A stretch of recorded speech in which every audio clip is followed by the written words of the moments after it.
Hello and welcome to this week's edition, week 2 in its history of Game Plan with Marcus Hersh.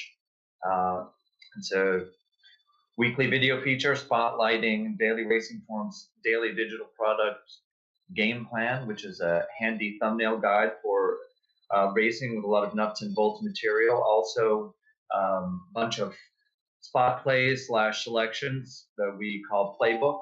That's the focus of this segment.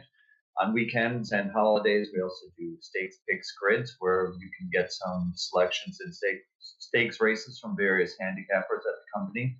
The playbook feature, we pick some horses that we like. I try to go outside of the tracks that I generally handicap because you can find my selections right now for Laurel, Fairgrounds, and Delta in the regular picks part of the Daily Racing Form website and in the print editions.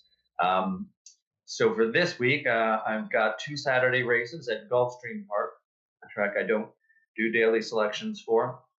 Let's start with race 6. This is a first level 2-turn turf allowance race. In these races, I tend to gravitate toward horses that I think have some upside over the more exposed animals, and of course you need a price that's adequate on this sort of horse. And I'm hoping to find one in a horse named Penalty, trained by Bill Mott. This horse is making his first start since last year, late last summer. But I don't really mind that. He's got a long string of workouts from Mott, who's an expert at getting horses ready off the break. 2 turf races for this horse, both of them against good company. The first one was won by Up the Ante, who went wire to wire, who wound up being a stakes winner and ran second in the Grade 3 Saranac at Saratoga to Raging Bull, who Penalty also ran against in his second start. He didn't have huge finishes either races, but if you watch him, he comes home decently. He travels pretty well into the race. I think he's got a little bit of turf upside compared to most of the horses in this race, who we kind of already know what they are. It looks like a decent amount of pace. He's a horse that doesn't need to fall too far behind.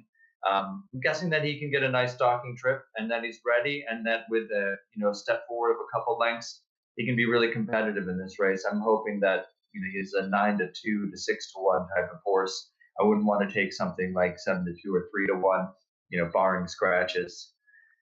Let's turn forward to another turf race, race 12. The horse I'm interested here is named Stand Up, trained by Todd Pletcher. He's a second-time starter.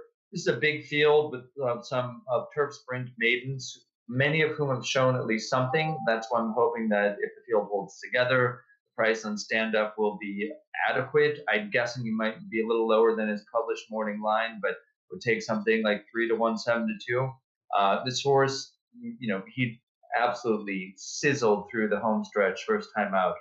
11:18 for his final furlong, which was just so much faster than anybody else in the race. You can't even see him on the video replay of the pan until very late in the game because he comes wide and so far on the outside, which is not really a pleasing characteristic in a racehorse. You'd rather have a horse that can keep up and shows some tactical speed. I think this horse actually can keep up a little better. Early in the race, he obviously wasn't quick into stride, didn't show a lot of speed, but there were some circumstances maybe forced him farther out of it than he needs to be. And I think the turn of foot that he showed, and when he launched himself into his move, I also was impressed just with the way he traveled. I think even if he shows a little more pace and stays closer, he's still going to come with a very solid run. He also looks like a horse who's handy and athletic enough that were he to come inside or between horses, he might have just an effect as a finish as he did on the far outside.